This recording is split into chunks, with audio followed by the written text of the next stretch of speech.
বাঁধ নির্মাণ যাতে সুন্দর ও দুর্নীতিমুক্ত হয় সেদিকে সরকারের সবচেয়ে বেশি নজরদারি রাখবে মন্তব্য পানি সম্পদ মন্ত্রীর। ভূমি সংক্রান্ত সমস্যা ও অনিয়ম দূরীকরণে উন্নত দেশের মতো বাংলাদেশে ওয়ান স্টপ সার্ভিস চালুর ঘোষণা ভূমিমন্ত্রীর।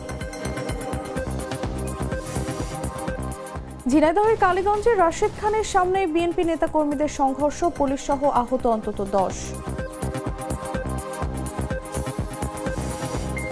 আলুর ন্যায্য মূল্য ও বহুমুখী ব্যবহার নিয়ে বিশেষ উদ্যোগ নেওয়া হবে জানালেন জনপ্রশাসন প্রতিমন্ত্রী।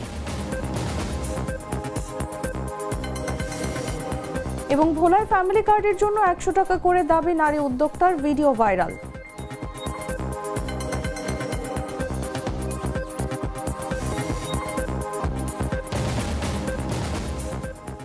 এতক্ষণ শুনছিলেন সংবাদ শিরোনাম। দর্শক, আমন্ত্রণ দেশ জুড়ে সংবাদে, সাথে আছি আমি তাসলিমা তিথি।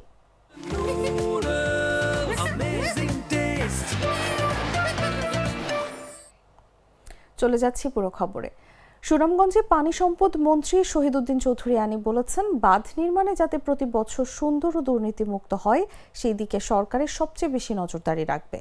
দুর্নীতির বিরুদ্ধে সরকার সতর্ক অবস্থানে রয়েছে। শুক্রবার দুপুরে সুনামগঞ্জের ধর্মপাশার চন্দ্র সোনার তাল হাওর পরিদর্শন শেষে সাংবাদিকদের প্রশ্নের জবাবে মন্ত্রী এসব কথা বলেন। মন্ত্রী এ সময় বলেন, হাওরের ফসল রক্ষা বাঁধ খুবই গুরুত্বপূর্ণ প্রকল্প। প্রকল্পটি পানি মন্ত্রণালয় সরাসরি তদারকি করে। ফলে বাঁধ নির্মাণ যাতে প্রতি বছর সুন্দর ও দুর্নীতিমুক্ত হয় সেই দিকে সরকারের সবচেয়ে বেশি নজরদারি রাখবে। তিনি আরো বলেন, বিগত সময়ে হাওরের ফসল রক্ষা বাঁধ নির্মাণে অনেক দুর্নীতি অনিয়ম হয়েছে। এটা যাতে ভবিষ্যতে না হয় সেজন্য জিরো টলারেন্সে আসার চেষ্টা করছে সরকার। সেই সঙ্গে খাল খনন, নদী খনন কিংবা বাঁধ নির্মাণ, এই কাজগুলো করা বর্তমান সরকারের সবচেয়ে বড় দায়িত্ব।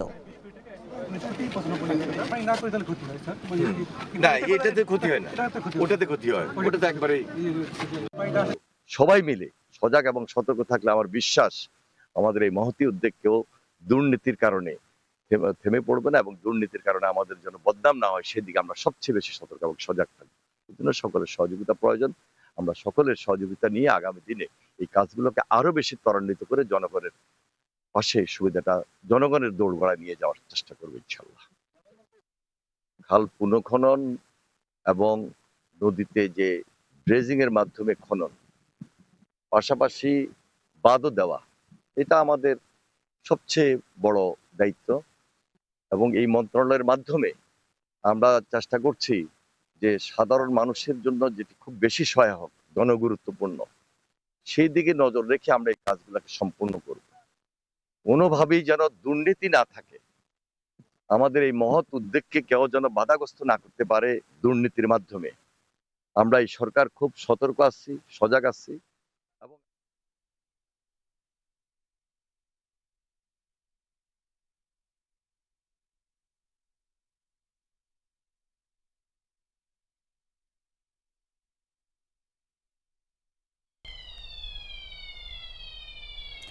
তথ্যমন্ত্রী জহিরউদ্দিন স্বপন বলেছেন, জনগণের কাছে অবাধ তথ্য সরবরাহ নিশ্চিত করতে সাংবাদিক সহ সব অংশীজনদের মতামতের ভিত্তিতে জবাবদিহিতার পরিধি নির্ধারণ করে সর্বোচ্চ স্বাধীনতাকে নিশ্চিত করতে হবে। শুক্রবার বরিশাল সার্কিট হাউসে এক সভা শেষে সাংবাদিকদের প্রশ্নের জবাবে একথা বলেন তিনি।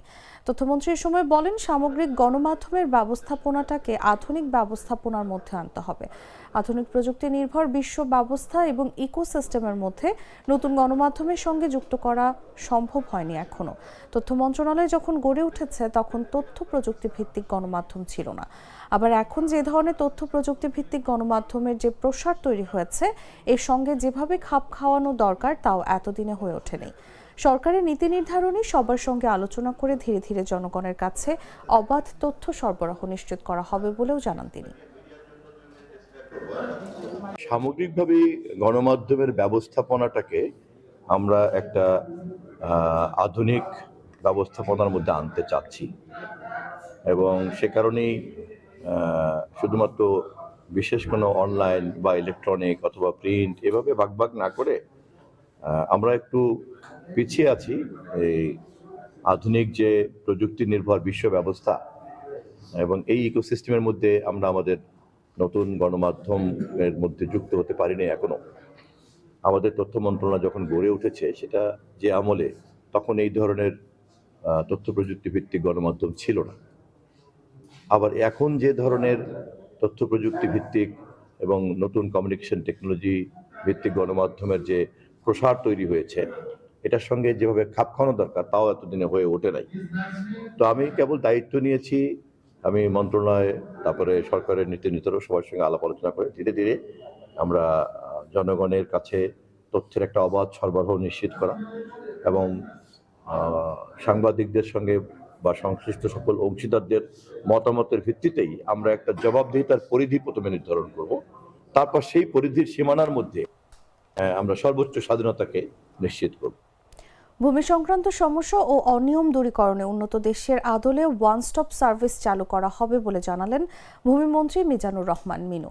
শুক্রবার রাজশাহী নগরীর পদ্মা কমিউনিটি সেন্টারে স্থানীয় বিভিন্ন শ্রেণী পেশার মানুষের সঙ্গে সৌজন্য সাক্ষাৎ শেষে সাংবাদিকদের একথা জানান তিনি। মন্ত্রী এ সময় বলেন, ভূমি মন্ত্রণালয়ের আধুনিকায়নের মূল লক্ষ্য হচ্ছে সেবা প্রার্থীদের হয়রানি বন্ধ করা এবং স্বচ্ছতা নিশ্চিত করা। মন্ত্রণালয়ের আইন দ্বারা পরিচালিত হয় এবং সেই আইন অনুযায়ী প্রয়োজনীয় নির্দেশনা দেওয়া হচ্ছে। যেখানে অনিয়ম বা জটিলতা রয়েছে সেসব ক্ষেত্রে সংশোধনের নির্দেশনা প্রদান করা হবে বলেও জানান তিনি। তিনি আরও বলেন, ভূমি সেবাকে জনগণের গোড়দোড়ায় পৌঁছে দিতে এবং দ্রুত নিষ্পত্তি নিশ্চিত করতে একক সেবা কেন্দ্র বা ওয়ান স্টপ সার্ভিস চালু করা হবে, যাতে সাধারণ মানুষ সহজে ও কম সময়ে কাঙ্ক্ষিত সেবা পেতে পারেন। এ সময় রাজশাহীবাসীর প্রত্যাশা পূরণে কর্মসংস্থান সৃষ্টির বিষয়েও আলোকপাত করেন মন্ত্রী।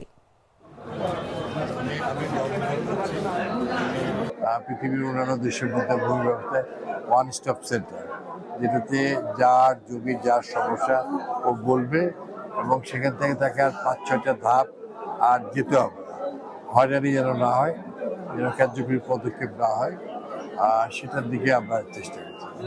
আমি চেষ্টা করছি, শিখছি। এটি আমাদের মন্ত্রণালয় আইন দ্বারা পরিচালিত হয়।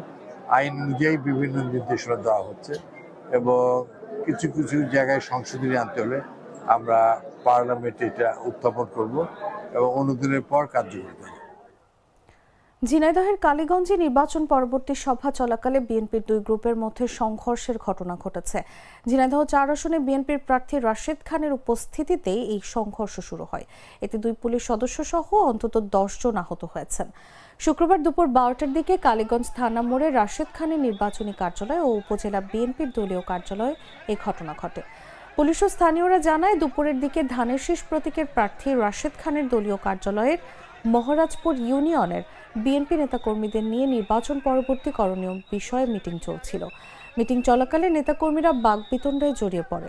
এক পর্যায়ে উভয় পক্ষের মধ্যে হাতাহাতি ও সংঘর্ষ শুরু হয়। এ সময় নেতাকর্মীদের একটি অংশ কালীগঞ্জ থানার ভেতরে ঢুকে পড়ে। সেখানেও দুপক্ষের মধ্যে দ্বিতীয় দফায় সংঘর্ষ বেঁধে যায়।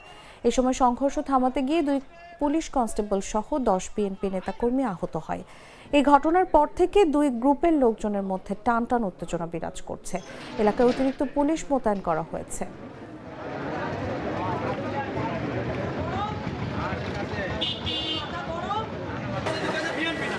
গ্লিটারের টুইন লেমন ও অ্যান্টিব্যাকটেরিয়াল ফর্মুলা বাসনকে চকচকে জীবাণুমুক্ত করে আমাদের দেয় গ্লিটার গ্যারান্টি। ডাক, টেলিযোগাযোগ ও তথ্য প্রযুক্তি এবং বিজ্ঞান ও প্রযুক্তি মন্ত্রণালয়ের মন্ত্রী ফকির মাহবুব আনাম বলেছেন, বর্তমান যুগে আইসিটি সবচেয়ে গুরুত্বপূর্ণ খাত। প্রতিটি ঘরে ঘরে ইন্টারনেট পৌঁছে দিতে চায় সরকার। প্রধানমন্ত্রী বিশেষ নির্দেশনা অনুযায়ী বিমানবন্দর, রেলওয়ে স্টেশন, এমনকি দ্রুত গতির হাই স্পিড যানবাহনগুলোতেও ফ্রি ওয়াইফাই সুবিধা নিশ্চিত করা হবে।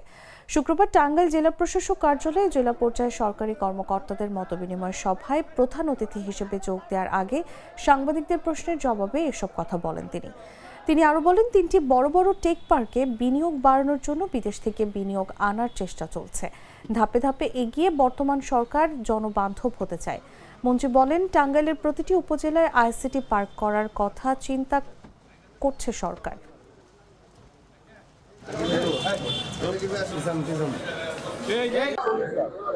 আইটিসি একটা মানে কি বলবো, এখনকার যুগে সবচেয়ে বড় একটা ইম্পর্টেন্ট সেক্টর। মাননীয় প্রধানমন্ত্রীর অনেক প্ল্যান আছে এই আইটি সেক্টরকে নিয়ে। আমরা অনেক জব ক্রিয়েট করতে চাই এবং ইন্টারনেটটা আমরা ঘরে ঘরে পৌঁছে দিতে চাই। কদিন আগেই আমাদের মাননীয় প্রধানমন্ত্রী আমাদের ইনস্ট্রাকশন দিয়েছেন যে আমরা এয়ারপোর্ট, রেলওয়ে স্টেশন, এমনকি হাই স্পিড গাড়িগুলিতে ফ্রি ওয়াইফাই অ্যারেঞ্জমেন্ট করার জন্য, এবং উনি অলরেডি ইনস্ট্রাকশন দেওয়াতে আমরা হয়তো খুব তাড়াতাড়ি এটা চালু করে দিব। এই টাঙ্গাইলেও কিছু করতে চাই। আমাদের এখানে যায় আমাদের আরেকজন মন্ত্রী আছেন, প্রতিমন্ত্রী আছেন, সালাউদ্দিন টুকু ও আছে। আমরা টাঙ্গাইলকে আমরা দুজনে বসেই সালাউদ্দিন টুকুর সাথে কথা বলে এই টাঙ্গাইল ডিস্ট্রিক্টে কি করা যায়, শুধু কি বলে আমাদের প্রায় 12টা উপজেলা আছে, প্রত্যেক উপজেলাতে কোথায় কি করা যায়, আইসিডি পার্কের কথা চিন্তা করতে পারি আমরা। জনপ্রশাসন মন্ত্রণালয়ের প্রতিমন্ত্রী আব্দুল বারী বলেছেন, কৃষক যেন আলুর ন্যায্য মূল্য পায় এবং আলুর বহুমুখী ব্যবহারের মাধ্যমে চাষিরা স্বস্তিতে থাকতে পারে সে বিষয়ে সংশ্লিষ্ট কর্তৃপক্ষের সঙ্গে কথা বলা হচ্ছে। বিষয়টি সরকারের সর্বোচ্চ পর্যায়ে উত্থাপন করে দ্রুতই এর স্থায়ী সমাধান করা হবে। শুক্রবার সকালে জয়পুরহাটের কালাই উপজেলা মডেল মসজিদ মিলনায়তনে উপজেলা বিএনপি আয়োজিত নেতাকর্মীদের সঙ্গে সৌজন্য সাক্ষাৎ শেষে সাংবাদিকদের এসব কথা বলেন তিনি। প্রতিমন্ত্রী আব্দুল বারী আরও বলেন, দেশে আইনের শাসন প্রতিষ্ঠা ও সাধারণ মানুষের জীবনযাত্রার মান উন্নয়নে সরকার নিরলসভাবে কাজ করে যাচ্ছে।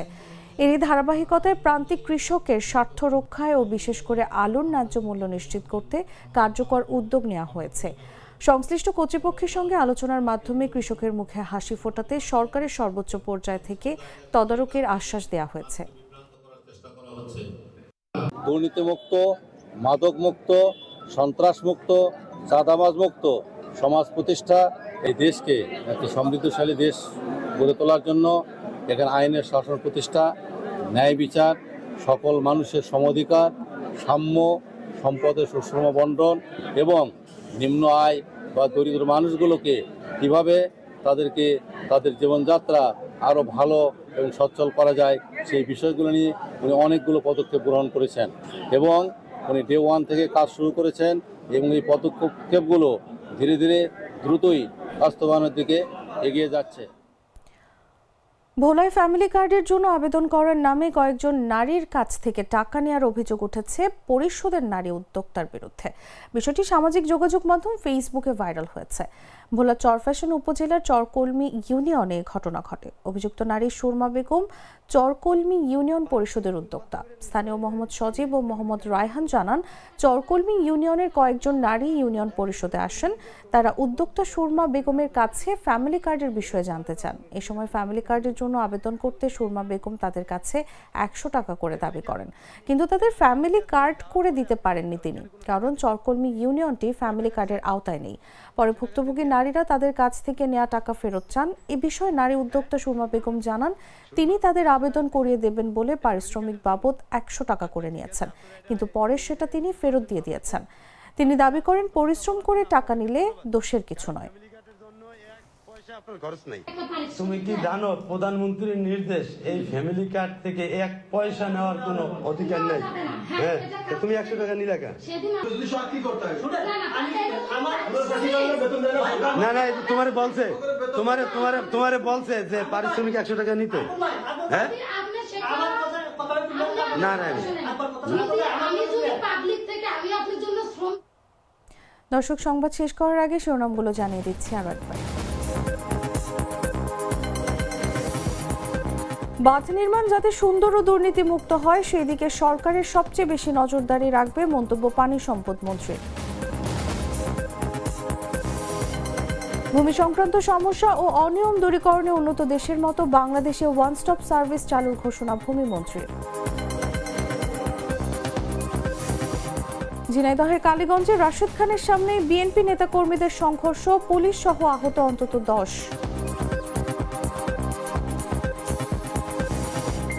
আলুর ন্যায্য মূল্য ও বহুমুখী ব্যবহার নিয়ে বিশেষ উদ্যোগ নেওয়া হবে, জানালেন জনপ্রশাসন প্রতিমন্ত্রী।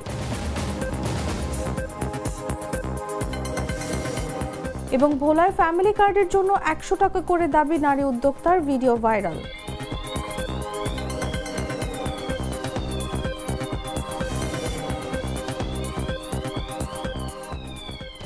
দর্শক, এই ছিল দেশ জুড়ে সংবাদে। প্রতি মুহূর্তের সর্বশেষ খবর জানতে ভিজিট করুন jagonews24.com। ফলো করুন আমাদের ভেরিফাইড ফেসবুক পেজ এবং সাবস্ক্রাইব করুন জাগো নিউজের ইউটিউব চ্যানেল। ধন্যবাদ সবাইকে।